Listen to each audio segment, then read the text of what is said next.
vivemos contigo, estamos unidos em tuas mãos,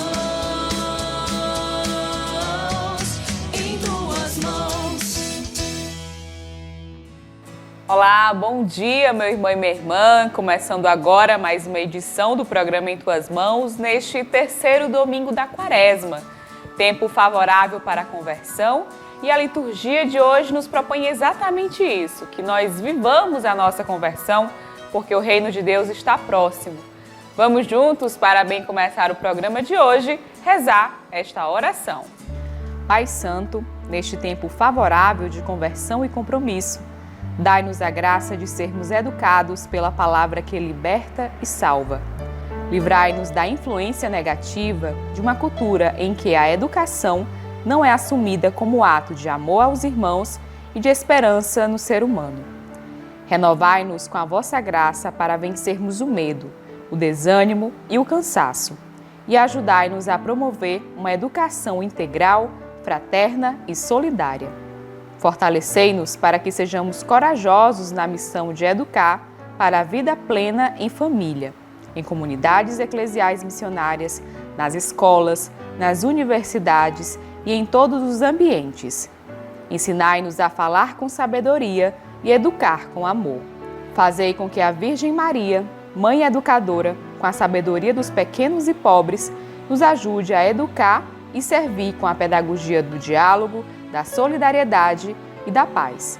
Por Jesus Cristo, vosso Filho amado, no Espírito Senhor que dá a vida. Amém. E dando continuidade às nossas reflexões sobre esse tempo santo da Quaresma, vamos agora refletir um pouco mais sobre a importância do itinerário quaresmal. Durante a Quaresma, somos convidados a rever a nossa vida, a fazer uma avaliação de como estamos caminhando no seguimento de Cristo. Por isso, hoje nós vamos falar sobre o itinerário espiritual na Quaresma com o Padre Amadeu Matias. Padre, muito obrigada por nos conceder essa entrevista. A alegria é minha, fico feliz que você esteja aqui nos acompanhando. Então, Padre, o que é o itinerário espiritual na Quaresma? O itinerário espiritual na Quaresma é justamente a concretização daquele chamado que Jesus faz a você, a mim, como fez aos discípulos. Vem e segue-me. O tempo de Quaresma é um tempo fundamentalmente para que nós nos perguntemos se nós queremos viver como Jesus viveu ou não, se nós queremos ser cristãos ou não, porque o tempo de Quaresma vai culminar com o Tríduo Pascal, que são os acontecimentos centrais da vida de Jesus, tudo aquilo que Jesus faz por nós. E então, nesses tempos de Quaresma, a gente vai se perguntando, se purificando, se convertendo, se renovando, para renovar ou para celebrar o batismo, que é o sacramento da nossa salvação, da nossa vida com Cristo, do nosso encontro com nosso Senhor que nos perdoa, que é justamente a noite de Páscoa, a vigília pascal.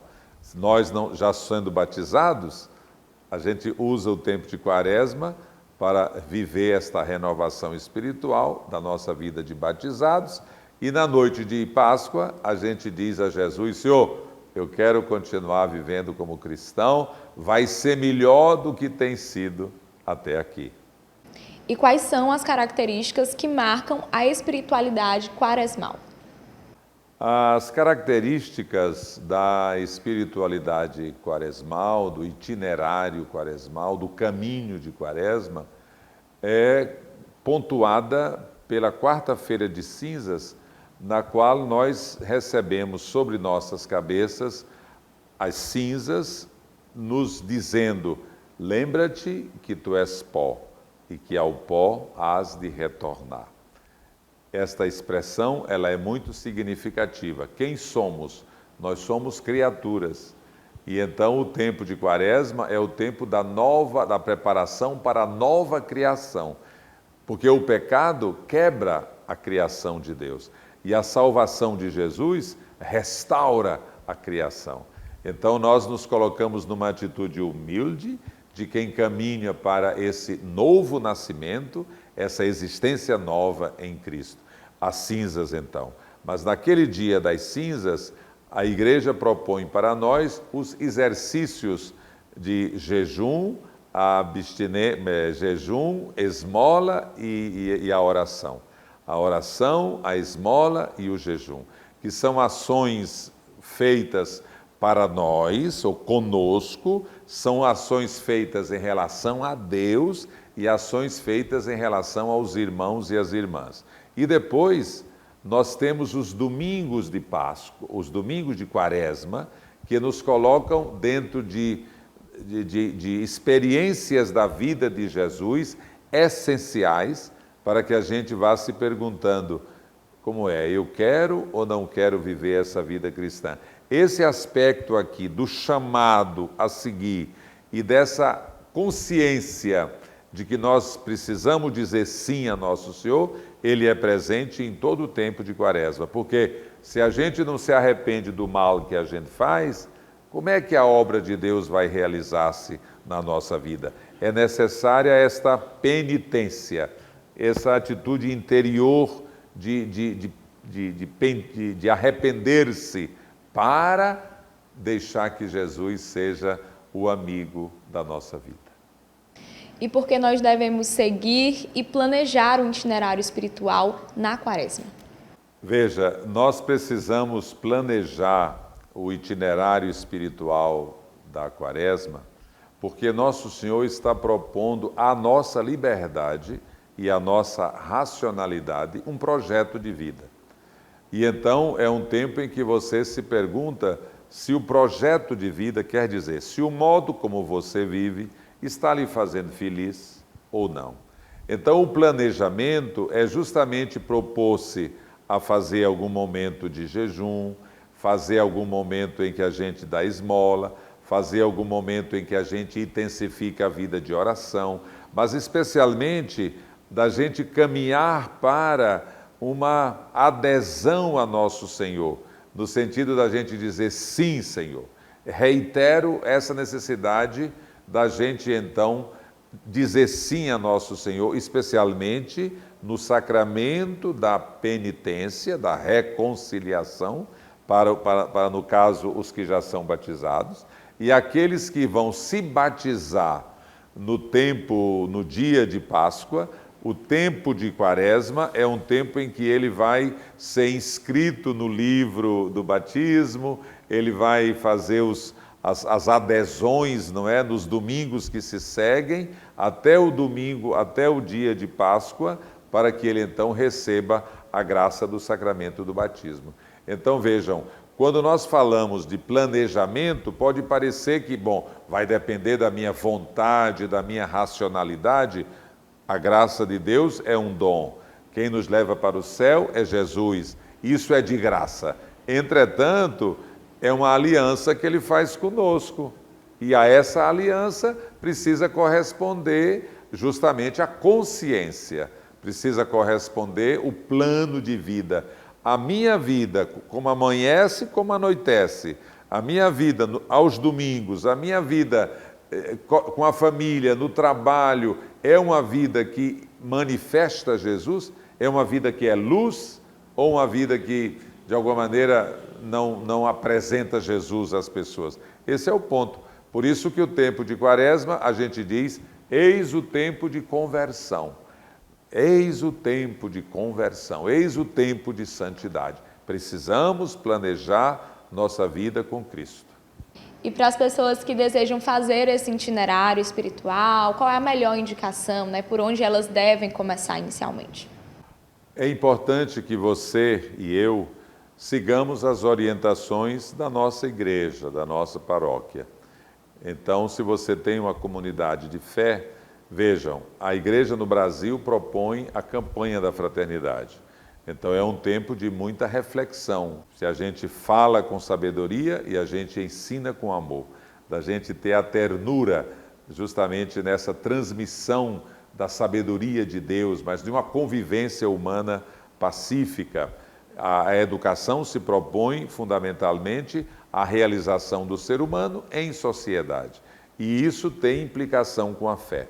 Além desse tema da campanha da fraternidade, ou desse estudo, que leva você também a cooperar economicamente com a campanha no Domingo de Ramos, há também as celebrações das vias sacras às sextas-feiras. Você pode, francamente, se unir em família, não é? Ou na igreja, para celebrar a via sacra, que é para você sentimentalmente se colocar na perspectiva do caminho que Jesus percorreu da sua condenação até a sua morte e a sua morte de cruz, não é? Mas também a importância de você ir às missas do domingo. Olhe, não deixe de ir às missas do domingo. A primeira leitura da missa do domingo, a segunda leitura da missa do domingo, o evangelho da missa dos domingos de Quaresma, são textos que nos colocam diante desse confronto. Eu sou ou não sou cristão? Eu quero ou não quero ser cristão? O que é ser cristão? Jesus vai dizer para nós durante esse tempo de Quaresma, nos textos bíblicos, para que a gente possa celebrar bem o tríduo pascal, não é? A quinta-feira, a sexta-feira, o sábado, e possa viver bem o tempo de Páscoa, mas possa viver bem o ano inteiro. Isso é maravilhoso. O tempo de Quaresma, como um tempo de renovação de nossa vida cristã, é um tempo de preparação para os que se batizam, mas é justamente para que a gente viva durante todo o ano essa novidade do Evangelho, esta alegria de conhecer Jesus, de amá-lo e de viver como ele viveu. Obrigada, Padre, por participar do programa Em Tuas Mãos, pela disponibilidade de estar esclarecendo esse assunto para a gente.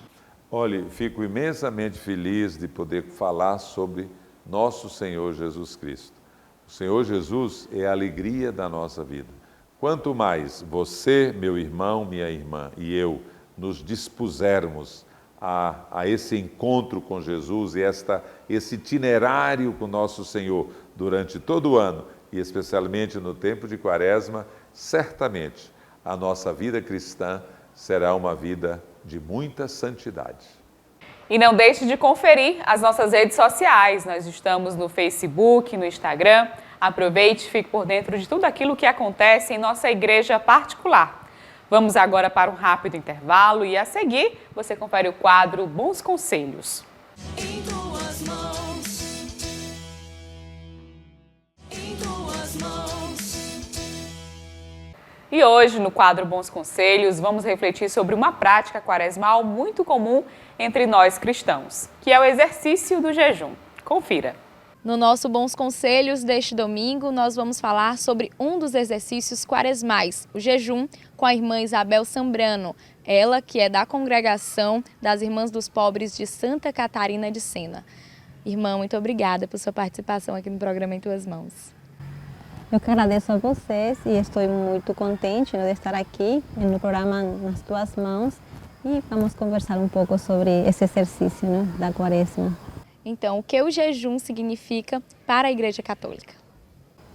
Para a Igreja, você encontra melhor explicado, né, um pouco, tanto no Catecismo da Igreja Católica como no Código de Direito Canônico, e vai dizer que o jejum é uma prática, né, para o cristão que nos convida, né, neste caso, geralmente se fala de comida, né, e muitas vezes vai complementado com a abstinência de carne, né.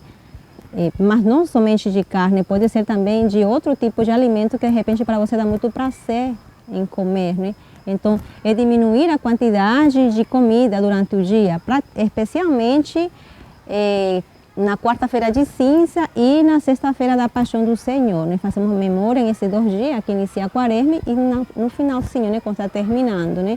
Então, praticamente obriga, disse nos documentos que lhe falei, que deve a pessoa comer total de uma refeição durante o dia. Então, digamos, faça um almoço razoável, mas já o café e o jantar já é bem menos. Total de que você, no dia, você coma bem pouco, né? Um modo de você fazer essa oferta, né, a Deus. E vejo assim no sentido de gratidão também a Jesus pela salvação que nos dá, né? Fazer uma memória desse sofrimento de Jesus e nessa entrega que faz para nos salvar, né? Então, esses 40 dias que nós temos de preparação para essa grande festa que é a ressurreição do nosso Senhor Jesus Cristo. E além da alimentação, quais são as outras formas de jejuar? Além da alimentação, temos outros modos, de fato, que podemos nos abster ou algumas coisas que nos dá prazer deixar de fazer em esse tempo, como um modo de oferta, né? Por exemplo, tem gente que vive com muita raiva, sempre zangado, se relaciona mal com o outro. Então, esse tempo pode se propor de encher-se mais de mansidão, de paciência na relação com o outro. Também pode ser se uma pessoa que tem muito costume neste tempo, né, de usar as mídias, então pode também diminuir a intensidade, às vezes, durante o dia, de assistir às mídias, né, de navegar, como se diz, né? Então, esses são vários modos. Também, por exemplo, o Papa nos orienta muito, né, a também viver mais a caridade, a bondade, gestos de atenção com o outro. Então, ele sempre diz, vamos a jejuar, por exemplo, a pensamentos negativos, vamos nos encher mais de optimismo, deixando também sempre um pouco o vício, e esse vício fazer que, com a prática de boas atitudes, se torne uma virtude, um valor, né? Então, são vários modos, a pessoa pode escolher diversos modos de fazer jejum, além da alimentação. Sobretudo, coisas que nos vão ajudar a crescer espiritualmente, né? E humanamente também, e nas relações com o outro, sobretudo. E por que essa prática do jejum é tão importante nesse período quaresmal? Porque é um tempo, né, como já dizia no início, que nos ajuda a prepararmos para a grande festa do cristão, que é a Páscoa, é o tempo da ressurreição de Cristo, né? Então, na Quaresma, nós fazemos nesses 40 dias memória um pouco desse tempo que Jesus também, né, viveu conosco, né, na terra, digamos assim, e que também ele viveu esse momento de paixão, né, da paixão e morte, e culmina com a ressurreição. Então, nós cristãos, também a igreja nos orienta a que para essas grandes festas, como solenidade que nós chamamos, né, sempre tem um tempo de preparação. Por exemplo, vai ser festa de São José, solenidade, a igreja coloca como solenidade. Então, na véspera, na vigília, se faz abstinência de carne, jejum, esse comer um pouco menos, né? Podemos procurar outras penitências, como já dizia, outro modo de fazer oferta ao Senhor durante o dia, nas vésperas. E já como a Páscoa é um tempo maior, se estende mais, né? São 40 dias. Os 40 dias é significativo, nos 40 dias que o povo passou no deserto, os 40 dias que Jesus esteve também na tentação, né? Foi tentado por 40 dias, 40 dias do dilúvio, e assim, né? Então, esses 40 dias é simbólico, mas esse tempo maior, extensivo, né, de preparação para a chegada da Páscoa do Senhor. E como nós podemos trazer esse jejum proposto pela igreja, não somente nesse período da Quaresma, mas também, né, no nosso cotidiano durante todo o ano? Já a igreja nos propõe, né, todas as sextas-feiras do ano, não somente no tempo da Quaresma, mas também durante o ano todo, a fazermos isso, né, o jejum, a abstinência, a memória, né, da paixão do nosso Senhor Jesus Cristo. Então já temos praticamente essa prática. Tem quem faz, talvez quem não faz, né? Mas todas as sextas-feiras nós fazemos memória da paixão do nosso Senhor Jesus Cristo e nós abstenemos da carne, né? E também do jejum, é decir, comer pouco, equilibrar um pouco, né? Praticar a temperança, digamos assim, né, na nossa alimentação. Mas além das sextas-feiras, que já como já lhe dizia, também temos nas vigílias das grandes festas de solenidades, também se propõe fazer, né, o jejum. E durante o ano, penso que cada diocese ou cada lugar, conforme as suas festas, ou conforme a prática pessoal que deseja fazer, pode, né, fazer. É aberto, não é somente tem que ser ali, né, mas por obrigação já estão todas as sextas-feiras durante o ano todo, né, exceto quando cai na sexta-feira uma solenidade, uma grande festa, Sagrado Coração em sexta-feira, por exemplo, né, a solenidade própria, esse dia ali não se faz o jejum, né. E a carne depende muito, varia da realidade, do costume, porque já alguém falava um dia, né, vá que a pessoa se enche de peixe, né, não está fazendo jejum, porque você está satisfazendo, tendo o prazer de comer um gostoso peixe que a pessoa quer, né? Então tem que ter muito essa medida também das coisas, né? Do equilíbrio e também ver de fato o que me custa nesse momento mais renunciar. Nós, por exemplo, os jovens agora neste tempo da Quaresma, temos proposto, né, usar menos as mídias, rezar o terço pela paz todos os dias, não comer chocolate, também termos momentos de oração, ler a palavra de Deus, ao menos o Evangelho de Lucas durante este tempo, né? Mas eles podem prolongar isso durante o ano também, dar continuidade a essas práticas que ajudam a crescer espiritualmente, né? Então, não é somente na quaresma, né? Ficar na liberdade também do cristão poder fazer isso durante outros dias do ano, especialmente nas sextas-feiras.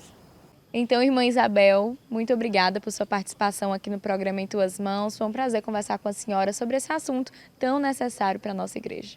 Eu que agradeço e espero ter ajudado em alguma coisa, né, para as pessoas que escutam este programa e que possa de fato, né, ajudar a cada um a fazer essas práticas, mas com amor, com devoção, não por obrigação, associando aos seus sofrimentos de Cristo e sendo um motivo também de viver a ressurreição do nosso Senhor, né? É um momento também de libertação pessoal, de conversão, de mudança, de vida. E pois então esperemos que todos tenham uma Santa Quaresma e uma feliz Páscoa. E ainda dentro dessa temática sobre a vivência e a prática do jejum, confira agora este depoimento. Nossa família sempre viveu esse momento de Quaresma. Quando nós éramos pequenos, mamãe já colocava, quando a gente chegava aos 7 anos, nós já entrávamos ali para o jejum, para jejuar. Agora, só que o nosso jejum era até meio-dia. E ali, muitas vezes, a gente até exagerava na hora de comer. Mas depois a gente foi aprendendo, né, que o jejum não é um momento para eu apenas me abster da comida, mas é que eu devo levar também aquela comida para alguém que necessita. E assim nós fazemos, nós já estamos hoje caminhando vários tempos, vários anos dessa forma. Agora, nesse momento nós já fazemos só o jejum da igreja. É quando a gente diminui a cada refeição. E quando a gente tem, pode, a gente deixa uma refeição. Por causa da idade, por causa de comorbidade que a gente tem. Mas nós fazemos assim. Nós guardamos, nos abstemos de carne vermelha na quarta-feira e na sexta nós fazemos o nosso jejum. Começamos sempre na quarta-feira de cinza e continuamos toda a quaresma. Nós não fazemos só na quarta-feira de cinza, nós fazemos todas as quartas e sexta. Quarta com abstenção e sexta fazendo o jejum. Então nós aprendemos e fazemos assim. E hoje nós fazemos o da igreja, porque pela idade que a gente tem, algumas comorbidades que a gente tem, então a gente já não pode se abster totalmente da comida. Então nós fazemos o da igreja, onde nós diminuímos aquilo que nós comemos e assim nós continuamos fazendo e vivendo esse momento forte da igreja. Esse momento que a igreja deixa para nós como um momento de reflexão, como um momento que nós temos para fazer a nossa conversão, buscar o nosso crescimento espiritual, vendo as práticas da quaresma, fazendo a via sacra, caminhando sempre naquele momento, nesse tempo que Deus dá através da igreja para cada um de nós crescermos. Confira agora as principais notícias da ação social arquidiocesana no quadro Boletim da ASA.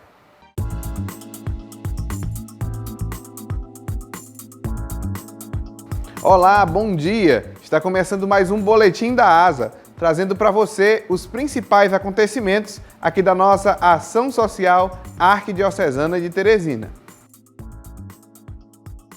E o Centro de Referência da Mulher em Situação de Violência, Esperança Garcia, realizou na última quarta-feira, dia 16, mais uma edição do Cine Mulher, uma atividade mensal que tem o objetivo de fortalecer o empoderamento feminino através da reflexão das questões de gênero. Na ocasião, foi exibido o filme Zootopia, que destaca o preconceito em relação à mulher no mundo do trabalho.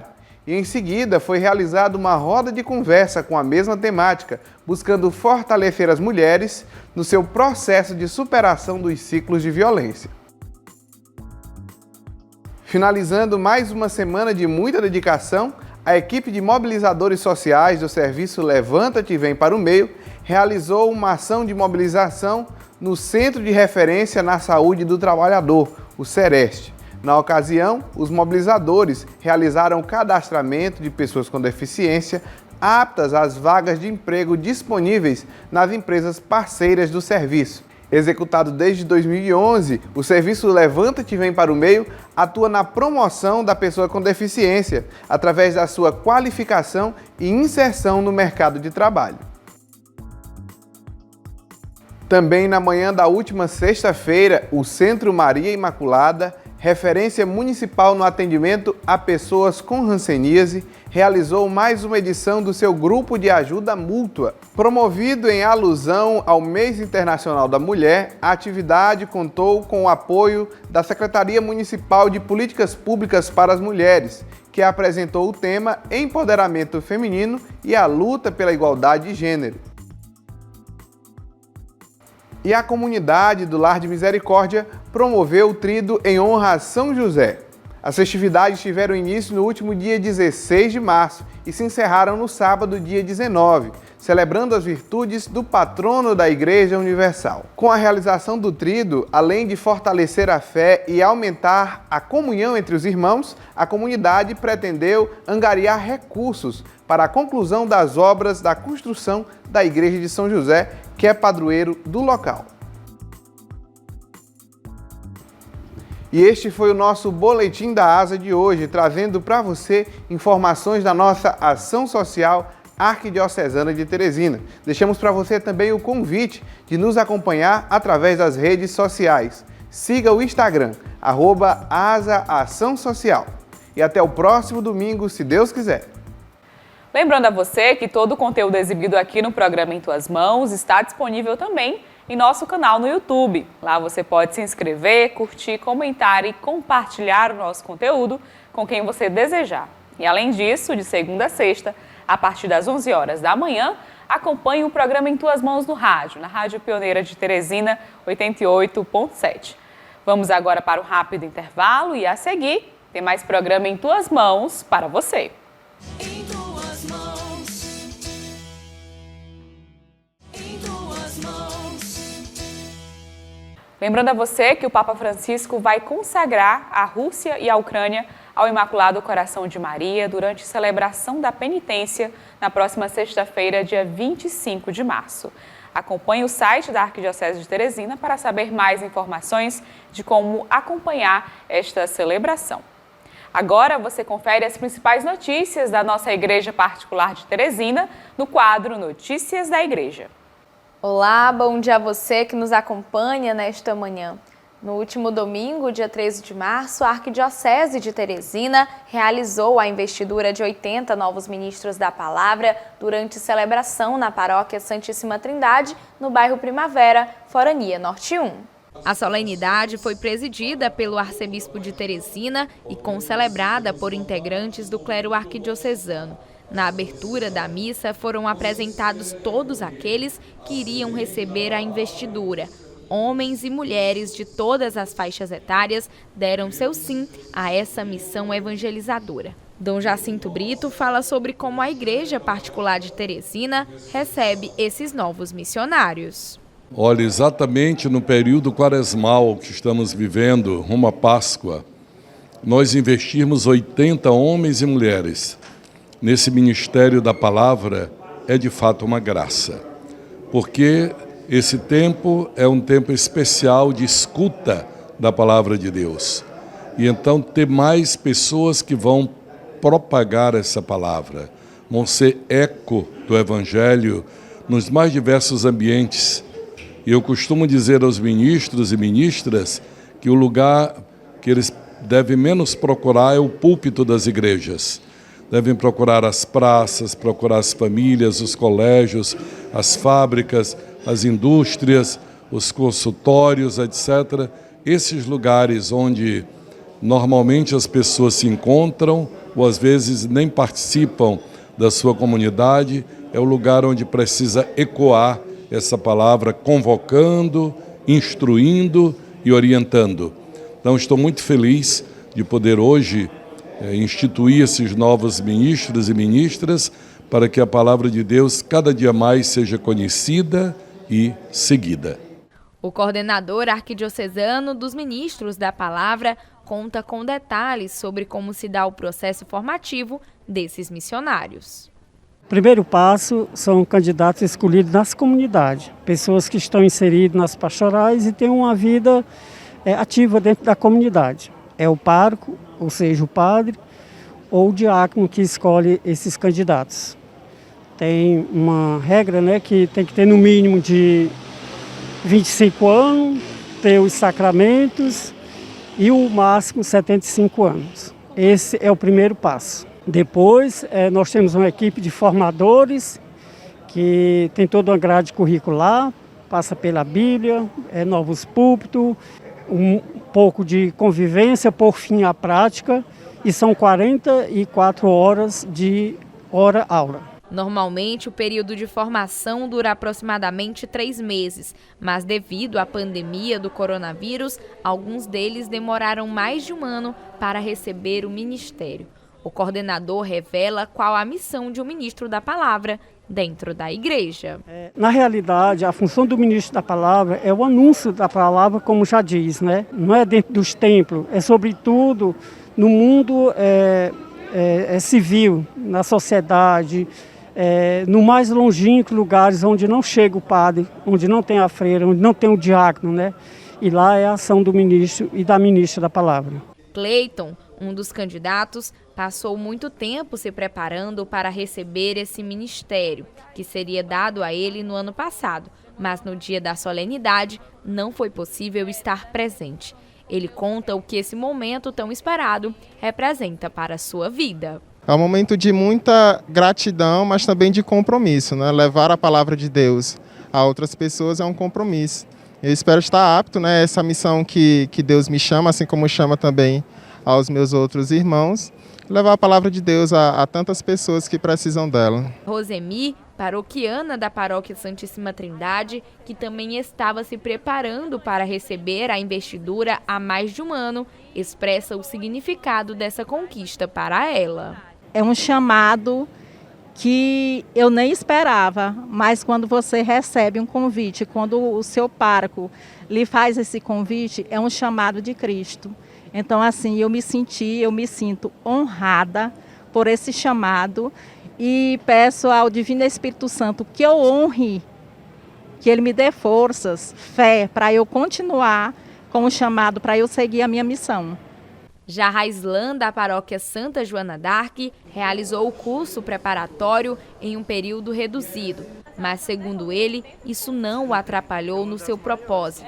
O novo ministro da palavra revela como foram esses meses de preparação. Bom, por conta da pandemia foi um período mais reduzido, né, de formação, mas foi muito proveitoso, tendo as formações semanais, né, mas a partir desse chamado fez com que nós tivéssemos ainda mais sendo capacitados, né, para poder levar a palavra de Deus e pregar às multidões, né? O coordenador arquidiocesano destaca ainda a grande importância e necessidade de um ministro da palavra para a caminhada missionária. É justamente estar junto da comunidade, abrir os templos, né? Que, por incrível que pareça, na nossa Grande Teresina, tem localidade que só tem celebração uma vez por mês, ou uma vez por ano, por ocasião do festejo do padroeiro, né?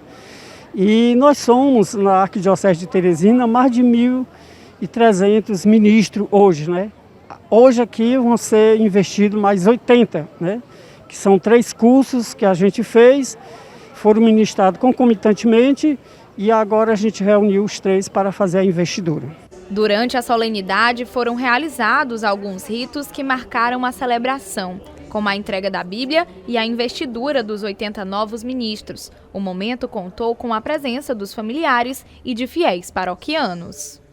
Ontem, a Arquidiocese de Teresina ordenou mais um presbítero, o padre José Enéas. A solenidade teve início às 7 horas da noite na Igreja Nossa Senhora de Lourdes, localizada na Vermelha, Forania Sul 1, e foi presidida pelo arcebispo metropolitano de Teresina, Dom Jacinto Brito. No próximo domingo, traremos mais informações sobre a ordenação. E essas foram as notícias da Arquidiocese de Teresina desta semana para você. E para mais informações, não deixe de conferir o site da Arquidiocese de Teresina. O endereço aparece agora no seu vídeo. Vamos para um rápido intervalo e, a seguir, você confere o quadro Dicas da Fé. Em tuas mãos. Venha conhecer as novas instalações da Livraria Nova Aliança, que está com estrutura renovada para te receber. Aqui você encontra livros, imagens, artigos religiosos, arte sacra, objetos litúrgicos e muito mais. Localizada na Rua Olavo Bilac, 1259, no centro, telefone 3221-6793. Em tuas mãos. Confira agora a nossa dica de leitura para este domingo no quadro Dicas da Fé, que é um oferecimento da Livraria Nova Aliança. Venha conhecer as novas instalações da Livraria Nova Aliança, que está com estrutura renovada para te receber. Aqui você encontra livros, imagens, artigos religiosos, arte sacra, objetos litúrgicos e muito mais. Localizada na Rua Olavo Bilac, 1259, no centro, telefone 3221-6793.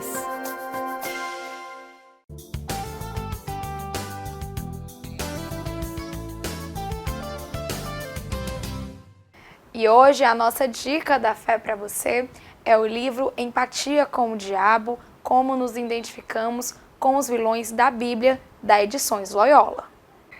Este livro é um experimento em empatia. A empatia é uma prática humana essencial, principalmente em uma cultura que está cada vez mais dividida. Empatia requer prática, então que melhor recurso do que as Escrituras? A Bíblia está cheia de vilões, pessoas que através da história têm sido retratadas como irreparavelmente más. A alfatricida, a rainha malvada, o grande traidor, o diabo. Muitas vezes não entendemos como pessoas reais, mas como monstros que só existem para ameaçar os heróis de nossa narrativa. Entretanto, os vilões bíblicos eram pessoas reais, nasceram no pecado como todos nós, não eram mais malvados do que podemos ser.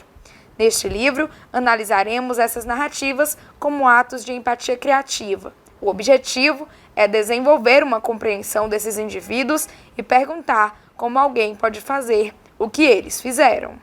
E essa foi a nossa dica da fé deste domingo para você. Aproveite, garanta o seu livro e faça uma boa leitura. E ontem, dia 19 de março, a igreja celebrou o Dia de São José. Hoje, no quadro Artista da Fé, vamos conhecer o casal Fábio e Aniele, eles que são devotos de São José e evangelizam através da arte. O casal Fábio e Aniele tem algo muito em comum que vai além do gostar um pelo outro, que é o amor pela arte. Eles já se conhecem há mais de 8 anos e descobriram essa prática em comum durante o namoro. Atualmente são casados e já têm 2 filhas. Ambos vêm de família católica e atuam em alguns grupos da igreja. Fábio fala um pouco sobre sua convivência e serviço desde pequeno. Desde criança, a minha mãe já me levava para as missas, né? Então, eu participo da igreja desde criancinha. Ela me levava aos domingos para a missa. E aí a gente também, eu e meus irmãos, sou eu e mais 2 irmãos, nós começamos a participar também da primeira comunhão, logo depois do crisma. E em seguida meu irmão se enganjou no grupo de acólito. E o grupo que ele participou, eu tive desejo também de participar do grupo de acólito. E lá já não tinha mais vaga, né, na paróquia Santa Joana d'Arc. Então eu fui para uma comunidade da paróquia, que era Santa Clara. Servi lá durante 10 anos. Com 22 anos, o padre Gilberto, na época, o pároco, ele botou esse limite de idade para o grupo de acólito. Então, a ministra extraordinária da comunhão, Dona Conceição, ela me convidou para ser ministro. E o padre Gilberto, na época, disse que eu era muito novo, com 22 anos de idade, para exercer essa função, né? E, na época, eu estava tendo festejo do Santo Expedito. E, como costume, o bispo ele celebrava uma das noites em cada festejo da nossa paróquia. O Dom Celso, na época, ele veio, o Padre Gilberto conversou com ele e ele foi e me chamou. E foi e me autorizou a entrar para o ministério, para ser ministro.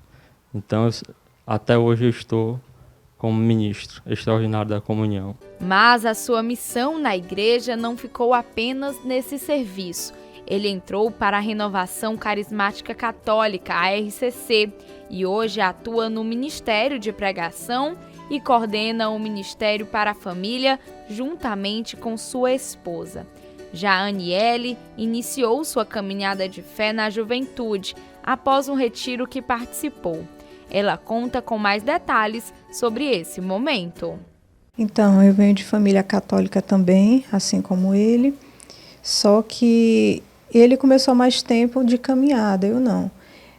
Sempre ia às missas ao domingo, mas assim, de engajar mesmo na igreja, foi depois da adolescência, já tem uns 12 anos por aí, que eu sou membro da Renovação Carismática. Foi a partir de um retiro, de um acampamento, que comecei a participar.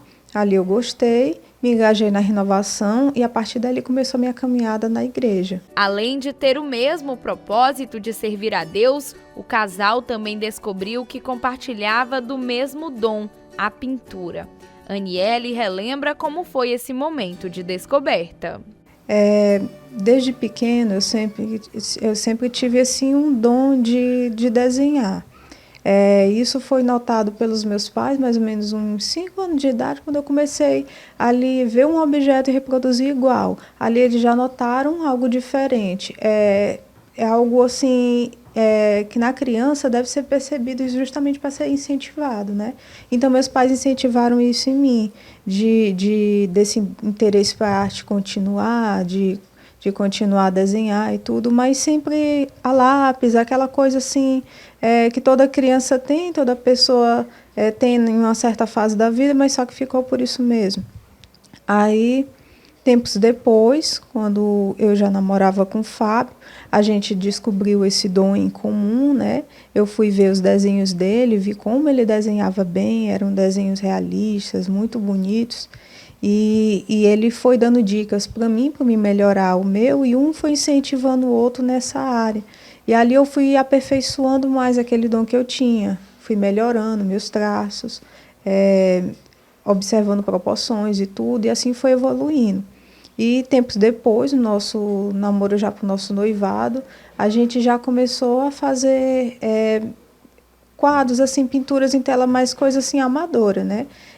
Coisa nossa mesmo. A gente pintava uma tela assim, em comum, e a gente mostrava um ao outro, olha, a tua tela tá bonita, a minha também, ficava comparando. E, enfim. Fábio também relata sobre quando começou a perceber que sua parceira tinha esse dom de desenhar e como ele a incentivou a evoluir nesse caminho. Eu vi que ela tinha alguns desenhos em caderno, que em algum momento a gente, na casa dela mesmo, eu vi alguns desenhos nos cadernos dela, alguns desenhos. E ali eu percebi que ela tinha um dom de desenho também, assim como eu. Aí, como eu fiz um curso, os exercícios que eu tive nesse curso, eu comecei a apresentar para ela, eu comecei a botar para ela fazer também. E percebi que ela tinha também assim, um dom parecido com o meu. Os desenhos dela eram bem parecidos com o meu. Depois que eles se casaram, decidiram montar um ateliê de arte, escolhendo trabalhar com peças do segmento religioso. Aniele relata o porquê dessa escolha. Aí aquilo ali foi surgindo já no nosso coração, esse desejo por reproduzir uma arte, e por nós sermos do meio católico, a gente quer representar aquilo que a gente vive, né? Então aquilo que é do nosso meio comum, que é a arte católica, né? E sempre a gente tinha esse interesse de pintar figuras assim, ícones, imagens bonitas.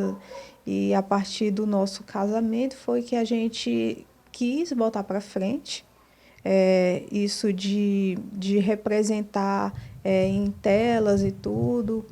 Eu gostava muito de ícones, ele também de imagens religiosas, e a gente surgiu no nosso coração esse interesse a mais de botar para frente um projeto como esse do ateliê. No momento, eles estão realizando as pinturas em casa, mas os planos são para que futuramente eles tenham um espaço exclusivo só para essa prática. Um costume do casal, quando vão produzir, é sempre estarem em oração, tanto antes como durante o processo de produção. Todos os ícones são produzidos aqui em casa, feitos através de oração, porque como a gente é do meio carismático, né, a gente sempre tem isso de tudo que a gente for fazer, a gente ora.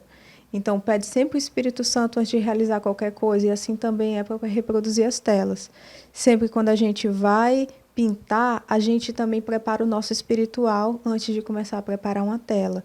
Então a gente pede o Espírito Santo, a gente pede ao Senhor que venha conduzir cada traço, porque cada pincelada dessa, que vai ser feito um ícone, uma imagem, enfim, que o cliente pedir, vai ser usado ali na frente para uma veneração particular numa casa ou então numa capela, e aquilo ali não vai ser o nosso trabalho que as pessoas vão estar venerando, mas vai ser aquela imagem, o modelo que ele representa. Por isso é muito importante preparar o espiritual antes de começar a pintar. A artista revela também como é poder realizar esse trabalho ao lado do seu parceiro de vida.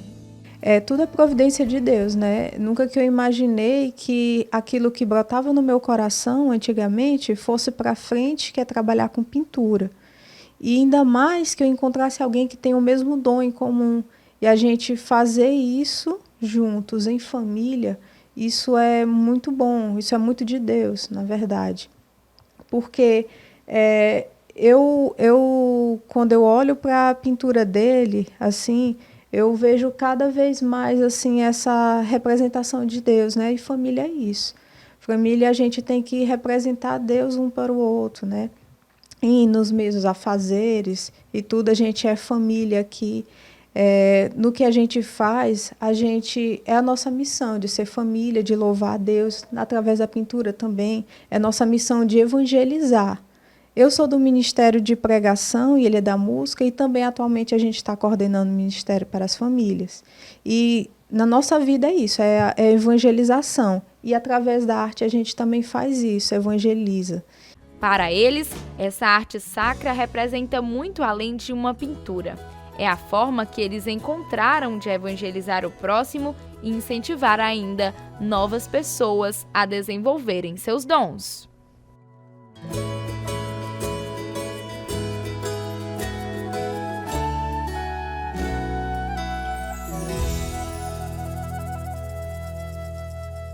Confira agora a mensagem de nosso arcebispo, Dom Jacinto Brito, no quadro Palavra do Pastor.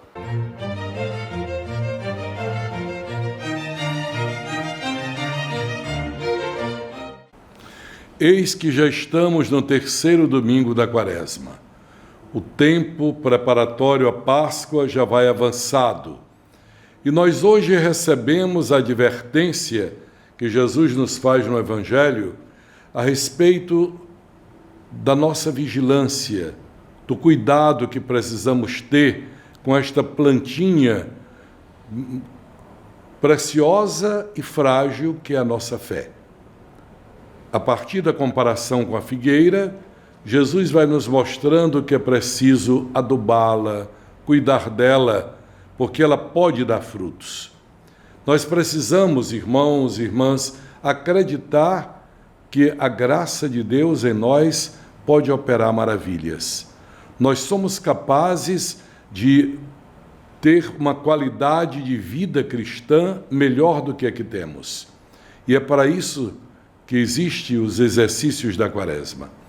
Eles nos levam necessariamente a essa conquista de uma melhor condição de seguimento a Jesus, nos levam a uma posição de maior intimidade com Ele e, com isso, necessariamente, uma volta mais calorosa e mais efetiva para com os irmãos e irmãs que estão ao nosso lado.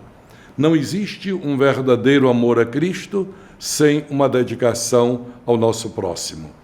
E uma figura ímpar para isso é a figura de São José, que ontem nós comemoramos, o patrono da igreja que está no mundo inteiro, o patrono da igreja porque ele, sendo pai adotivo do Cristo cabeça, necessariamente é pai do corpo de Cristo, que é a sua igreja. Isto os supremos pastores da igreja entenderam, de modo que o Papa Pio XI fez dele o patrono da igreja, e celebramos, por iniciativa do Papa Francisco, no ano passado, um ano dedicado a São José, porque desde 1854, então havia sido, são 150 anos desta proclamação de São José como patrono de toda a igreja. E nós tivemos a felicidade de, nesse dia de São José, o homem que providenciou condições de vida digna para Maria e o menino Jesus, nós tivemos a alegria de ter mais um padre em nossa igreja. Um jovem chamado também José Enéas Areia Leão. Concluiu o curso de teologia no ano passado e agora já está sendo ordenado presbítero. Foi ordenado presbítero ontem, na Igreja Nossa Senhora de Lourdes, na Vermelha. A Igreja de Deus que está em Teresina muito se alegra, e meu coração de pastor pulsa de felicidade por impor as mãos a um jovem que conheci ainda na Vermelha, antes de ser seminarista, conferi a ele o sacramento da crisma e agora pude impor nele as mãos para ser padre de Jesus Cristo. Ele já tem um ofício, já está colaborando como vice-reitor no Seminário Propedêutico São João Paulo II e na mais nova diaconia territorial que nós temos, que é a diaconia São Lourenço, ao lado do diácono Carlão. Ele ainda como diácono já está ali, mas em breve será o padre daquela diaconia. Dentro de uns 15 dias vai assumir como padre da diaconia. Então, que felicidade para nós ver que o número de pastores aumenta. Com ele é o 24º padre que eu ordeno para a Arquidiocese de Teresina. Quer dizer, são 24 novos padres nesses 10 anos que aqui estou. E o seminário, com seus 48 seminaristas, nos promete, nesses próximos anos, termos mais ordenações, para não só ir repondo aqueles que morrem, que adoecem, mas também nos possibilitando ampliar as fronteiras da evangelização, tanto geográficas quanto humanas. Afinal, como o Papa Francisco nos diz, nós temos hoje periferias geográficas e periferias existenciais.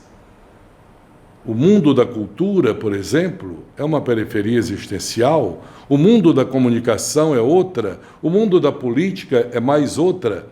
E São José nos ensina que com um trabalho diligente, silencioso, numa escuta constante da palavra de Deus, ele foi seguindo os passos para realizar o projeto divino de nos dar um Salvador, filho de Davi, descendente de Davi, e é José quem dá a descendência davídica a Jesus, e prepará-lo para a grande missão que é a salvação da humanidade.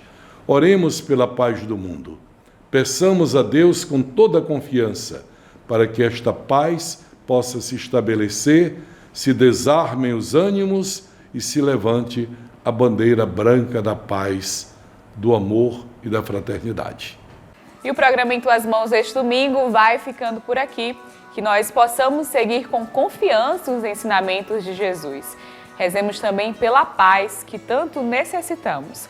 A você, eu desejo uma excelente semana e até o próximo domingo com mais uma edição do programa Em Tuas Mãos. Vivemos contigo.